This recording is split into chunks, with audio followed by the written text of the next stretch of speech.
Good morning, friends. After Kohlrausch law, we now study molar conductivity and degree of dissociation of weak electrolyte. We know that degree of dissociation we are studied in ionic equilibria, that is the fraction of moles of weak electrolyte which is dissociates at equilibrium. Okay, so the relation between this degree of dissociation and molar conductivity, that is alpha degree of dissociation is equal to molar conductivity at a given concentration C divided by here molar conductivity of weak electrolyte at zero concentration. Okay, so alpha is equal to lambda C upon here lambda 0. This is the relation between degree of dissociation and molar conductivity of given solution at given concentration and molar conductivity at zero concentration. So from this equation we solve see the solved problem. Molar conductivity of 0.01 molar acetic acid at 25 degrees Celsius is 16.5 ohms inverse centimeter square mole inverse.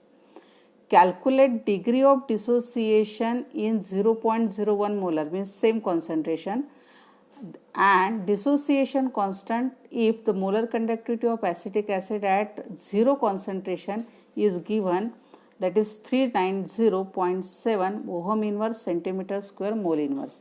Means here lambda C and lambda 0 is given. So here molar conductivity at C concentration 0.01, that is 16.6 ohm inverse centimeter square mole inverse, and at zero concentration that is 390.7, unit is same. So by putting this equation, these values in this equation, we have after calculation alpha is equal to 0.0422. Now according to Ostwald dilution law, Ka is equal to alpha square C upon 1 minus alpha. Okay, by putting the value of alpha we get Ka is equal to 1.8 into 10 to the power 5. This is the minus 5. This is the calculation for dissociation constant. So on the basis of this we can solve some problem, or you have to attempt some problem after this video. Now measurement of conductivity. So here there is a conductivity cell, one glass tube with two platinum plates coated with the thin layer of finely divided platinum blocks. This achieved by the electrolysis of the solution of chloroplatinic acid.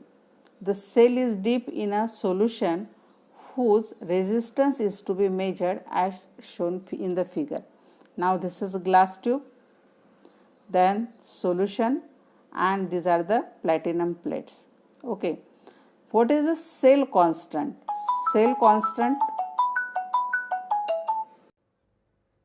हाँ sir madam 11:30 पर्यंत येईल sorry. चालेल.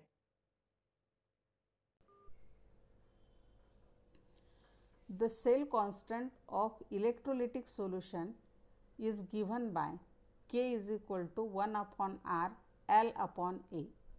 That is, here cell constant is L upon A. L means it is the ratio of separation between the two electrodes divided by the area of cross section.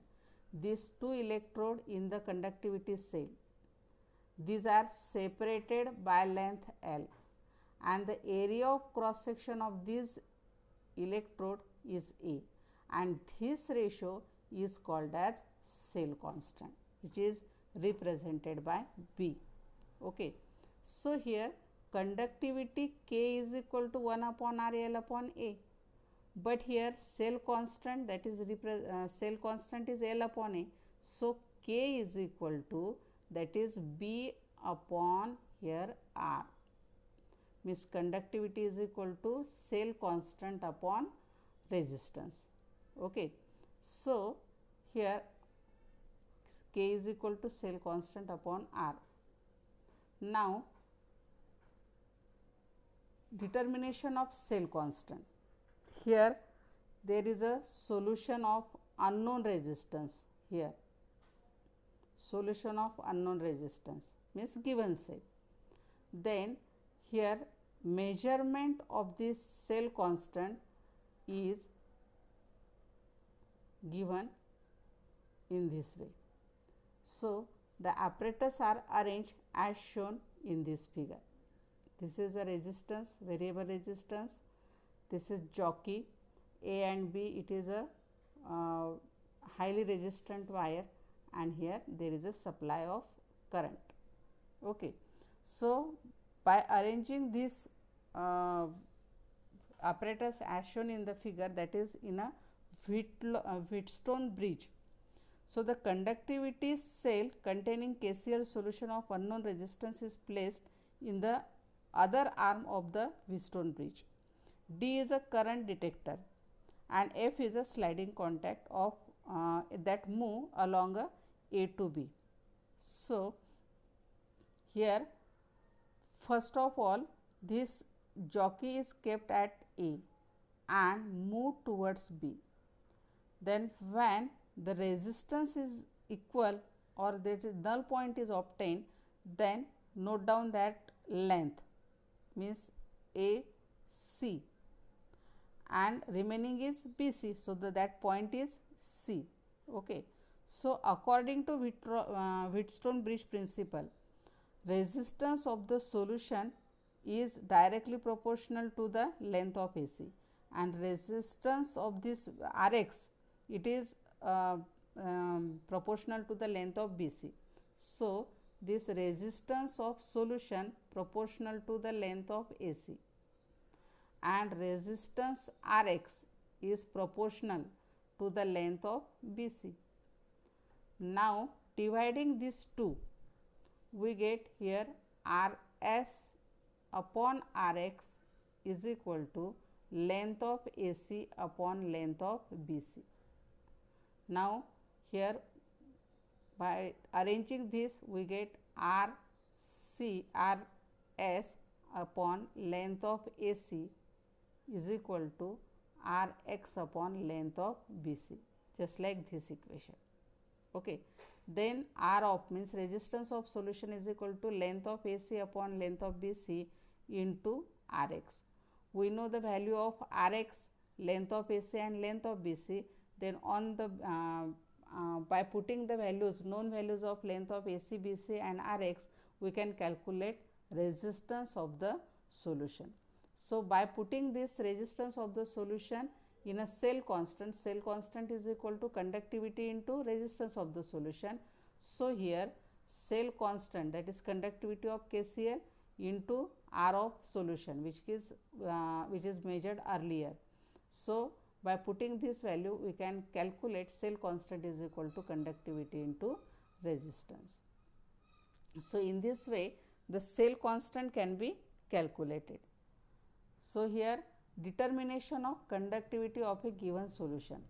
So, if the cell constant is given, or in the first step we have to calculate the cell constant. Now, conductivity of the given solution is then calculated as cell constant upon R of the solution, and in the previous, that is the conductivities of the that KCl solution is given. Okay. Now, the calculation of molar conductivity, we know that the molar conductivity is equal to 1000 K upon C. By putting the value of K and concentration, we have to calculate the molar conductivity of the solution. So, on the basis of this video, we attempt following problems.